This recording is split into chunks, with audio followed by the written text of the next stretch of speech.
우리가 신앙생활 하다가 가끔씩 하게 되는 질문이 있습니다. 그 질문은요, 나를 향한 하나님의 뜻이 과연 무엇일까? 좀 명확하게 알고 싶다. 이러한 질문을 하곤 합니다. 이런 분들은요, 굉장히 좋은 의도로 질문을 합니다. 왜냐하면 내가 한 번뿐인 인생을 조금 더 하나님 뜻에 맞춰서 살아보고 싶다. 이제 이러한 의도로 하는 질문이거든요. 하나님께서 뜻하신 곳으로 가서 하나님의 인도함을 받으면서 한번 살고 싶다. 뭐 이런 의도들로 하나님의 뜻을 구하는 질문을 하기도 합니다. 또 어떤 분들은요, 내가 지금 내 인생이 바른 방향으로 가고 있나 이걸 한번 점검하기 위해서 하나님의 뜻을 묻곤 합니다. 하나님의 뜻이 뭡니까? 내 인생을 향한 하나님 뜻이 무엇입니까? 이런 질문을 하는 거죠. 그래서 아무리 자기 인생에 대해서 확고한 확신을 가지고 있는 분들도 이러한 질문은 우리가 살다 보면은 생기게 마련입니다. 이런 인생의 질문이 생길 때 우리가 그에 대한 대답을 어디서 얻습니까? 예, 세상 사람들은 뭐 전문 어떤 상담가를 찾아가서 상담을 하기도 하겠죠. 또 어떤 샤머니즘을 붙들고 있는 분들은 무속인을 찾아가서 복채를 내면서 점을 치기도 하겠죠. 하지만 우리 그리스도인들은 어디서 답을 얻습니까? 하나님의 말씀, 성경에서 답을 얻는 줄 믿으시기를 바랍니다. 그래서 하나님께서는요, 말씀을 통해서 우리 인생에서 생겨난 질문에 대답을 해주십니다. 그래서 삶은 질문을 던지고요, 하나님의 말씀은 대답을 하십니다. 하나님의 뜻을 물을 때에 하나님, 우리 인생들을 향한 하나님 뜻이 도대체 뭡니까? 이렇게 물을 때 성경에서 뭐라고 얘기합니까? 너를 향한 하나님의 뜻은 몇 년, 몇 달, 며칠에 누군가를 만나서 결혼하고 어떤 직업을 구하고 어떤 직장을 거쳐서 어디에서 사업을 열어라. 이렇게 대답하시면 좋겠지만 이런 식으로 하나님은 말씀하시지를 않는 것 같습니다. 가장 성경은요, 공식적인 그 공적인 하나님의 말씀이거든요. 그래서 가장 중요하면서도 모든 크리스천들에게 적용이 되는 그러한 말씀을 해주십니다. 성경이 이렇게 통전적으로 말씀하시고 있는 하나님의 뜻은요, 먼저 하나님만 섬겨라. 그렇잖아요. 우상 섬기지 말고 하나님만 섬기라는 거죠. 또 하나님의 뜻이 뭡니까? 하나님만을 사랑하고 이웃을 내 몸과 같이 사랑하라. 이게 하나님 뜻이죠. 또 공의를 세우고 가정에도 사회에도 국가에도 공의를 세우고 죄를 짓지 말아라. 이게 하나님 뜻이죠. 또 만민에게 복음을 전파해라. 하나님 뜻이죠. 주님의 몸된 교회를 세워라. 하나님의 뜻이죠. 포괄적으로 보면 이런 말씀들이 우리를 향하신 분명한 성경에 나와 있는 하나님의 뜻입니다. 그런데 이와 더불어서요, 성경에서 아주 노골적으로 너희를 향한 하나님의 뜻이라고 말씀하시는 구절이 있습니다. 그 구절이 어떤 구절입니까? 바로 오늘 우리가 읽은 데살로니가전서 5장의 구절이에요. 오늘 본문 말씀이죠. 항상 기뻐하라, 쉬지 말고 기도하라, 범사에 감사하라. 이는 그리스도 예수 안에서 너희를 향하신 하나님의 뜻이니라. 아주 분명히 얘기하고 계시잖아요. 노골적으로. 항상 기뻐해라, 쉬지 말고 기도해라, 범사에 감사해라. 이게 바로 너희를 향한 하나님의 뜻이다. 아주 뭐 군더더기 없이 명확합니다. 그래서 어떤 분이 저한테 와서 목사님, 하나님 뜻이 뭡니까? 물어보면요, 저는 항상 기뻐하세요, 쉬지 말고 기도하세요, 범사에 감사하세요. 이 세 가지는 제가 분명하게 말씀드릴 수가 있습니다. 물론 이제 개별적인 인생의 사건들에 대한 선택은 하나님께서 개별적으로 말씀하실 수 있다고 저는 믿습니다. 성령의 역사죠. 성령의 역사를 제한하는 것은 아닙니다. 하지만 적어도 이 세 가지는 공적으로 하나님께서 말씀하신, 그리스도인들에게 말씀하신 그 누구에게나 그리스도인이라면 해당되는 그 하나님의 뜻이라는 거죠. 항상 기뻐해라, 쉬지 말고 기도해라, 범사에 감사해라. 그 가운데서 오늘은 그 범사에 감사해라는 말씀에 대해서 한번 생각을 해보려고 합니다. 이 범사에 감사하라는 명령이 하나님의 뜻인 줄 알겠는데 문제는 뭡니까? 이 명령이 지키기가 쉽지 않다는 데 있습니다. 물론 우리가 대체로 살면서 감사하려고 하죠. 좋은 일 있으면 감사하고요. 또 우리 그리스도인들은 그냥 평상시에도 감사합니다. 나를 창조하셨고 구원하셨으니까 얼마나 감사합니까? 그런데 이제 문제가 뭡니까? 잘 안 될 때도 이 감사해야 되니까 그게 문제입니다. 범사에 감사라고 그러잖아요. 살다 보면은 안 좋은 일 겪을 때도 있고 힘든 일 겪을 때도 있는데 그럴 때마다 어떻게 범사에 감사를 합니까? 당장 요새 같은 이 코로나 상황에도 감사 나오기가 쉽지가 않습니다. 여러분 마스크 쓰시고 생활하시기가 불편하잖아요. 사실 감사보다는 이 불평이 나오기 쉬운 이 상황입니다. 요새는. 그래서 어려운 상황에도 감사를 한다는 것, 범사에 그래서 감사할 수 있는 사람은 보통 사람이 아닙니다. 성인이죠, 성인. 어떤 경지에 올라간 사람이죠. 그런데 문제는요, 우리가 보통 사람이 아니라는 데 있어요. 성경에 의하면 우린 누굽니까? 성도입니다. 성도는 뭐냐면 성인이라는 뜻이에요. 세인트라고 영어로 표현하는데 똑같습니다. 거룩해진 사람들, 성인, 그게 바로 저와 여러분입니다. 그래서 성경이 우리한테 범사에 감사하라 이렇게 요구할 수 있는 것이라고 저는 생각을 합니다. 그럼 어떻게 해야 범사에 감사할 수 있을까요? 우리가 구원받은 성도면은 뭐 저절로 됩니까? 그건 아닌 것 같아요. 제 경험에 의하면은요, 범사에 감사하는 일이 그냥은 안 되더라고요. 몇 년 전에 우리 작은 아이가, 우리 작은 애는 태어날 때부터 힘이 좀 셌습니다. 3살 땐가 4살 때 너무 활달해갖고 힘이 세갖고 놀다가 그만 저희 아내가 혼수로 장만해온 TV를 이렇게 흔들다가 자기 몸 쪽으로 당겨서 넘어뜨렸습니다. 그래서 TV 화면을 부순 적이 있어요. 그래서 그거 이제 TV를 더 이상 이제 시청을 못하고 이제 바꿨죠. 그런데 그렇게 TV가 넘어졌을 때 제가 어떻게 반응해야 됩니까? 제가 적어도 설교하는 목사라면, 아이고 하나님, TV가 아이 쪽으로 넘어졌지만 애가 다치지 않게 해주셔서 감사합니다. TV를 벽걸이 TV거든요. 벽에 달고 봤어야 되는데 남자애들이 둘이나 있는 집이 부주의하게 그것을 그냥 테이블 위에 올려놓고 봤거든요. 저의 부주의를 깨닫게 하셔서 감사합니다. 우리 아이가 힘이 세고 활발하게 자라게 해주셔서 감사합니다. 이런 감사가 먼저 나와야 되잖아요. 근데 순간 제 마음에 먼저 드는 생각이, 참 애지간하다. 참, 쟤는 도대체 누굴 닮아서 저렇게 극성스러울까? 저게 얼마짜리인데? 그런데요, 그 애가 누굴 닮았겠습니까? 절 닮았죠. 누굴 닮아요? 아빠 닮았겠죠. 혼수로 해온 TV가 중요합니까? 아니면 아이가 10달 동안 품고 있다가 낳은 TV가 중요합니까? 아니면 아내가 10달 동안 품고 있다가 낳은 아이가 중요합니까? 이거 두말하면 잔소리죠. 그래서 애가 안 다친 게 정말 감사한 일인데, 그것보다는 순간적으로 우리 안에서 막 불평불만이 제 마음속에서 먼저 나온다는 거예요. 그러니까 이 성도들도요, 범사에 감사하는 일이 참으로 쉽지는 않다는 겁니다. 그럼 어떻게 범사에 감사할 수가 있을까요? 오늘 말씀을 보면 실마리를 찾을 수 있습니다. 오늘 말씀이 뭐라고 그럽니까? 범사에 감사하라. 이는 그리스도 예수 안에서 너희를 향하신 하나님의 뜻이니라. 오늘 말씀 보니까요, 범사 감사가 하나님 뜻인데 누구 안에서? 그리스도 예수 안에서 우리를 향한 하나님의 뜻이라고 나옵니다. 즉 그리스도인들이 예수님 안에 있을 때 성립되는 하나님의 뜻이라는 거예요. 내가 자아로 똘똘 뭉쳐 있을 때는 범사 감사할 수 없다는 거죠. 내가 또 다른 사람의 힘으로 이렇게 의지할 때는 범사 감사할 수 없다는 거죠. 누구 안에 있을 때?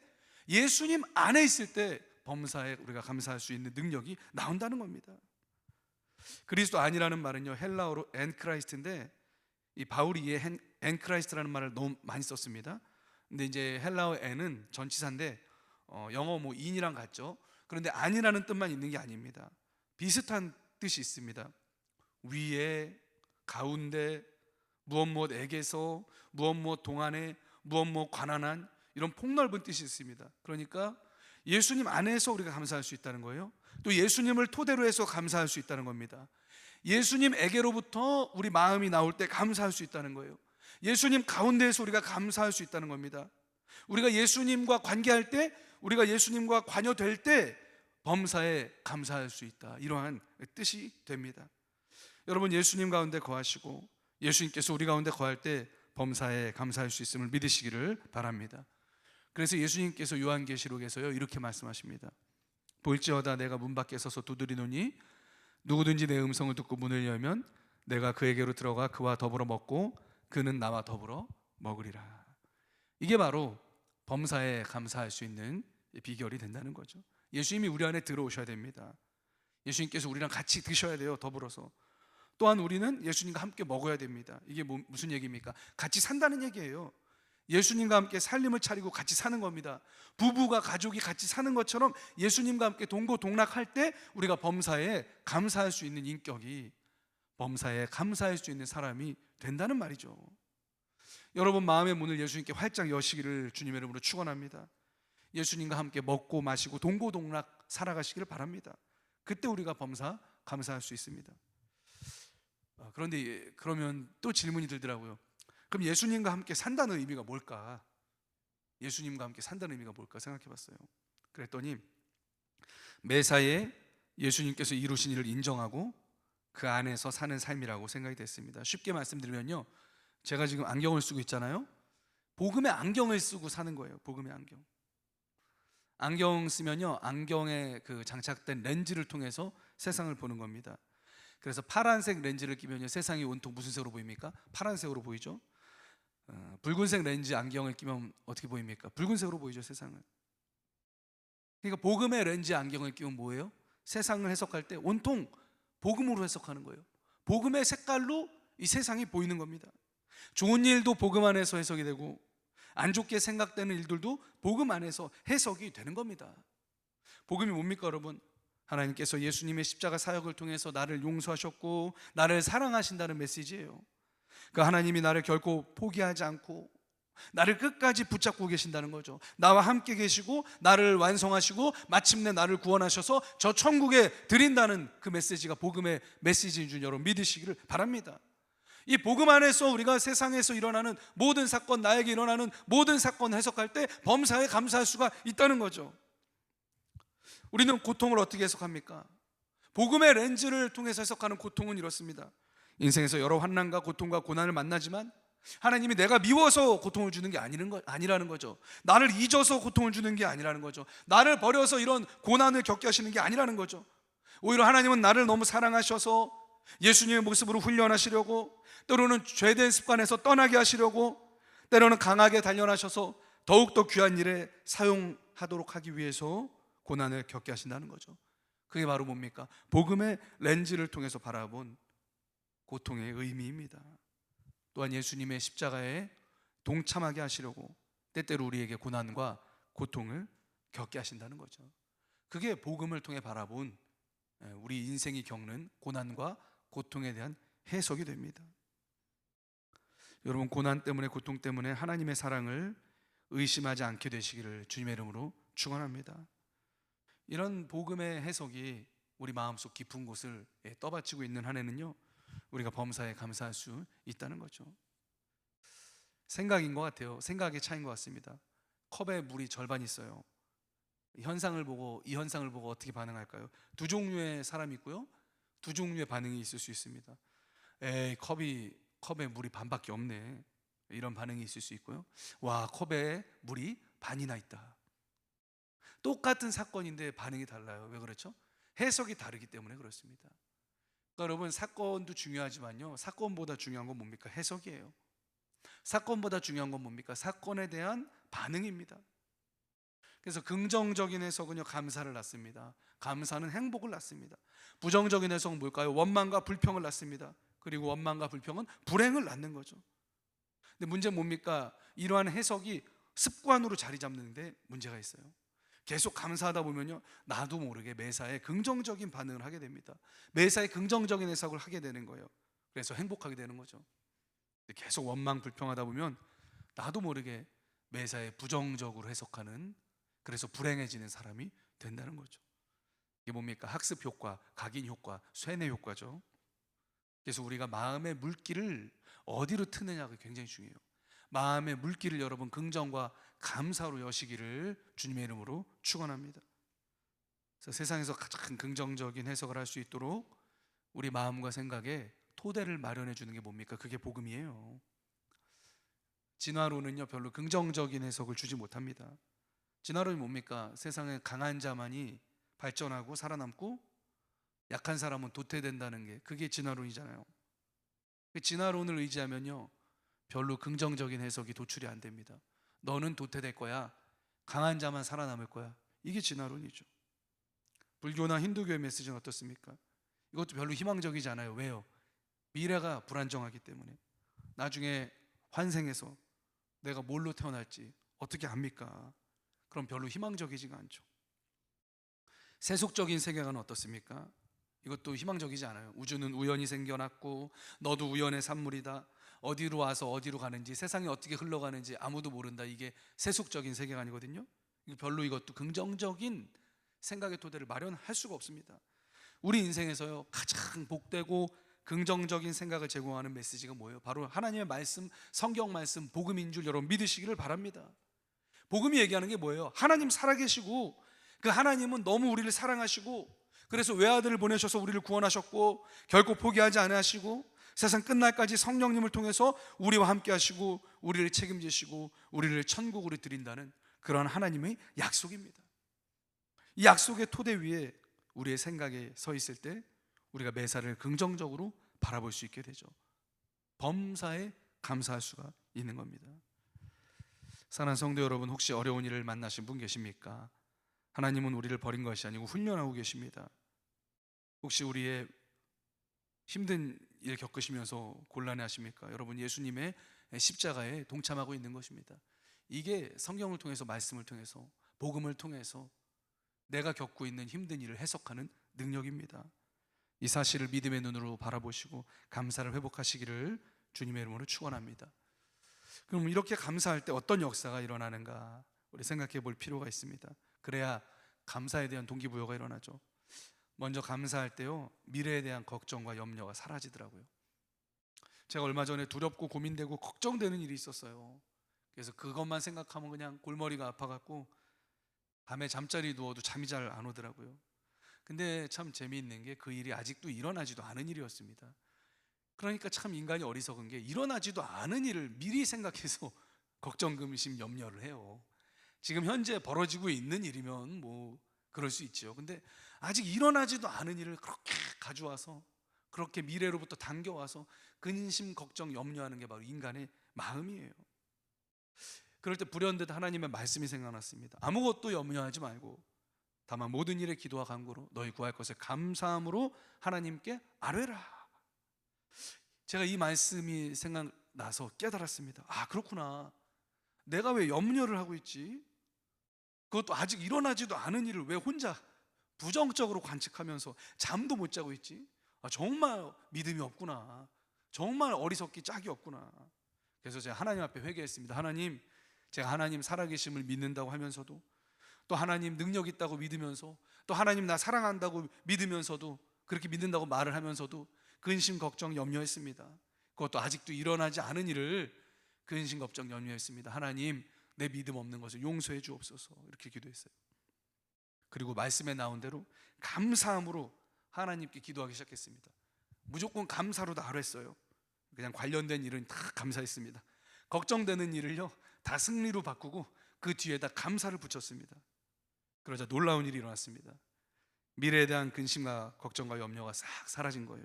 오히려 소망이 생기고 기대가 생기고 기쁨이 생겨났습니다.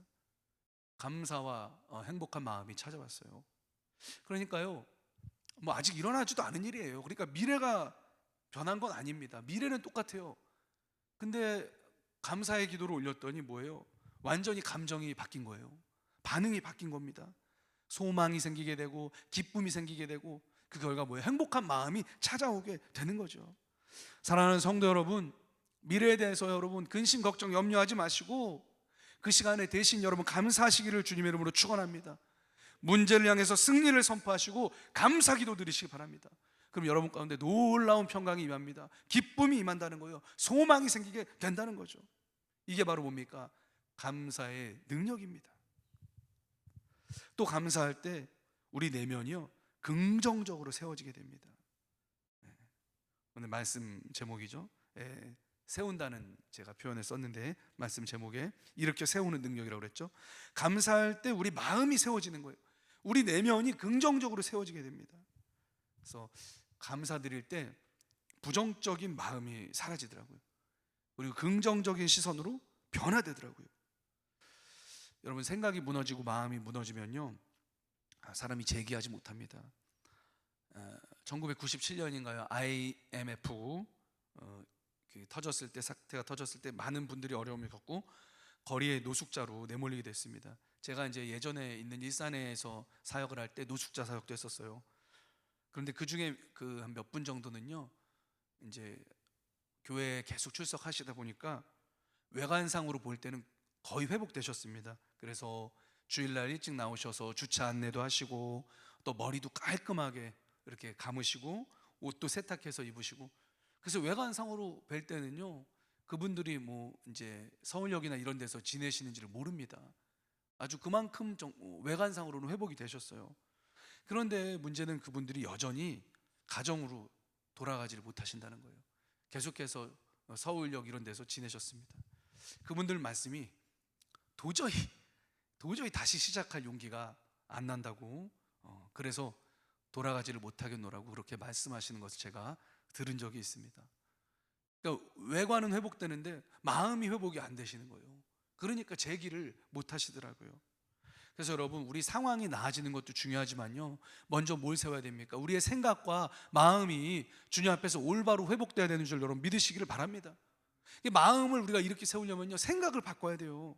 부정적인 생각을, 부정적인 시선을 긍정적인 생각으로, 희망적인 생각으로, 소망의 시선으로 바꿔야 되는 거예요. 그럼 어떻게 해야 부정에서 긍정으로 바뀔까요? 사랑하는 성도 여러분, 감사하시기를 주님의 이름으로 축원합니다.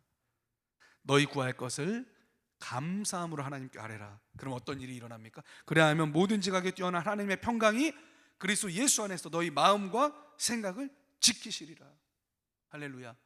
감사할 때 성령께서 역사하셔서 우리 마음과 생각을 지키신다는 거예요. 부정에서 긍정으로, 낙담에서 소망으로 바꿔주신다는 겁니다. 이것이 뭡니까? 성령의 역사입니다. 생각이 무너지신 분 계십니까? 자꾸만 부정적인 생각이 지배하는 분 계십니까? 자꾸 부정적인 마음이 드시는 분 계십니까? 여러분, 감사의 기도를 주님 앞에 올리시기를 바랍니다. 그럴 때 우리 생각을 하나님이 지켜주신다는 거예요. 우리 생각을 보호해 주신다는 거예요. 딴 생각, 딴 마음. 인기 많던 연예인들도요, 갑자기 잘못되는 경우가 있죠. 너무나 안타깝죠. 왜 그래요? 우울증 같은 게 찾아오는데 딴 생각이 드는 거예요.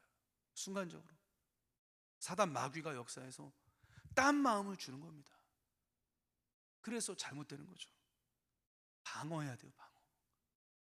지킬 만한 것 중에 너희 마음을 지키라 말씀하셨습니다. 여러분, 감사를 통해서 여러분의 마음을 항상 긍정적으로 지키시기를 주님의 이름으로 축원합니다. 또 감사할 때 능력이 발휘돼요. 이 골프 선수나 야구 선수가 스윙을 하잖아요. 그런데 몸에 힘이 너무 들어가면요, 공을 빗맞출 확률이 높다고 합니다. 오히려 언제 이 스윙이 잘 됩니까? 정확한 타격이 됩니까? 몸에 힘을 빼고 자연스럽고 부드럽게 스윙할 때 정확하게 이 공을 컨택할 수가 있다고 합니다. 마찬가지로 감사를 통해서 우리 내면에 부드러움과 평안함이 깃들 때에 우리가 능력을 제대로 발휘할 수가 있게 된다는 거죠. 그래서 우리 내면이 경직되어 있으면요, 너무 힘이가 들어가 있으면요, 능력이 안 나온다는 거예요. 그래서 감사는 우리 마음을 유연하게 만들고 생각도 유연하게 만듭니다. 그럼 유연한 마음과 생각에서부터 능력이 발휘될 수가 있는 거죠. 그래서 우리 아이들 수능이 얼마 남지 않았는데 시험 치를 때 중요한 것이 물론 이제 지식도 있어야겠죠. 근데 의외로 그 정서의 상태가 굉장히 중요하다고 합니다. 마음의 상태가 평안한가 아니면 불안하고 초조한가, 이것이 시험 성적에 많이 반영이 된다는 거죠. 마음이 편안해야 실수하지 않잖아요. 불안한 상태로는요, 생각이 잘 안 나죠. 또 마킹할 때, OMR 마킹할 때 뭐예요? 실수할 수도 있는 거죠. 그래서 마음이 평안해야 됩니다. 그래야 집중도 잘하고 시험도 잘 치를 수가 있는 거예요. 그래서 여러분, 아이들을 위해 기도하실 때 감사해 보시기 바랍니다.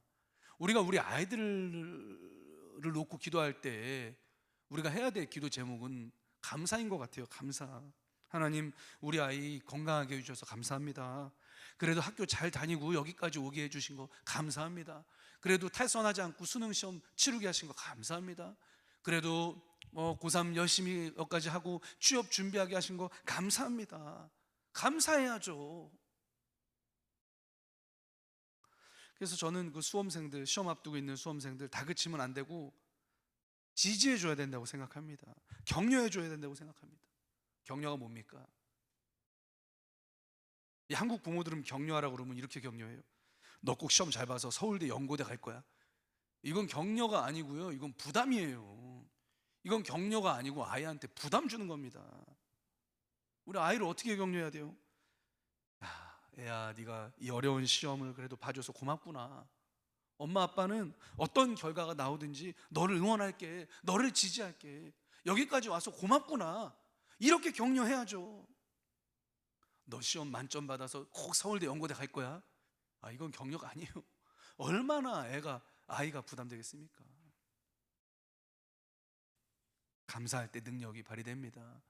그럼 범사에 감사하시기를 바랍니다. 끝으로 감사할 때 기적의 역사가 일어납니다. 감사는요, 위에서 살펴봤듯이 먼저 우리의 내면을 일으켜 세웁니다. 그 후에 우리 환경도 변화되게 됩니다. 하나님의 기적적 역사가 개입됩니다. 왜냐하면 유익함의 그 기준에서 봤을 때 그렇게 전개가 돼야 되기 때문에 그렇습니다. 유익함이라는 기준에서 봤을 때. 잘 생각해 보세요, 여러분. 아이한테 차를 사줘서 이제 도로에서 운전을 하게끔 하고 싶은데, 여러분, 운전을 가르쳐 주는 게 먼저입니까? 아니면 자동차 키를 주는 게 먼저입니까? 운전 가르쳐 주는 게 먼저죠. 운전 안 가르치고 자동차 키 주면 큰일 나죠. 운전하다가 사고 나지 않습니까? 마찬가지입니다.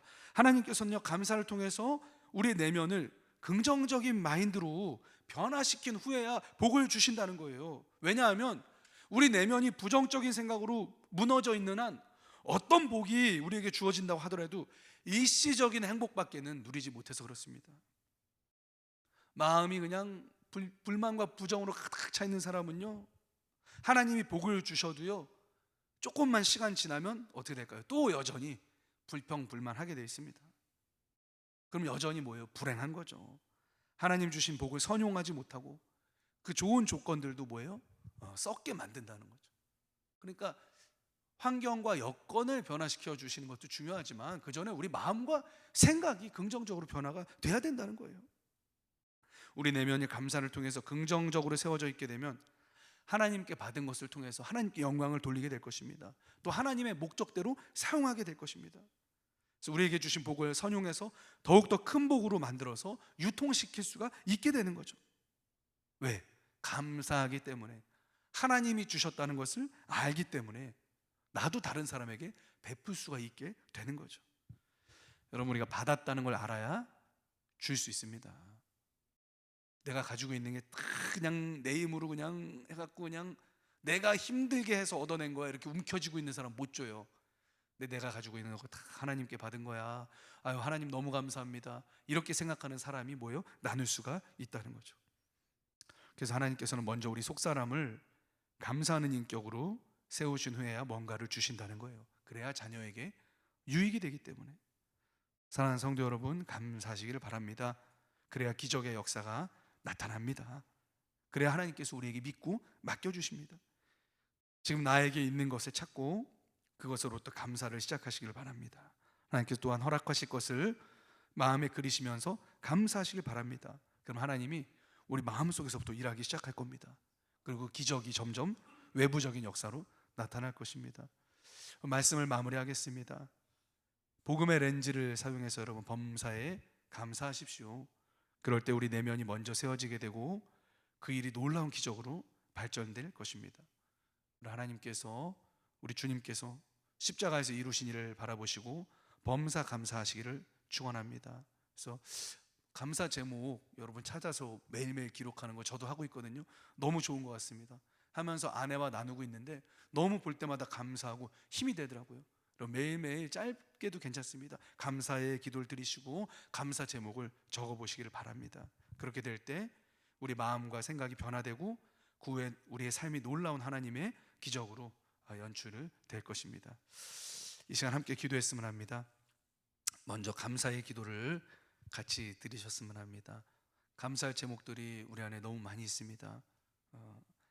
동시에 우리 내면이 감사할 수 있는 내면으로, 긍정적인 내면으로 변화되기를 원합니다. 성령님, 우리의 마음을 부정에서 긍정으로, 낙담에서 소망으로 변화시켜 주시옵소서. 이렇게 함께 기도했으면 합니다. 주여, 한번 무릎 기도하겠습니다.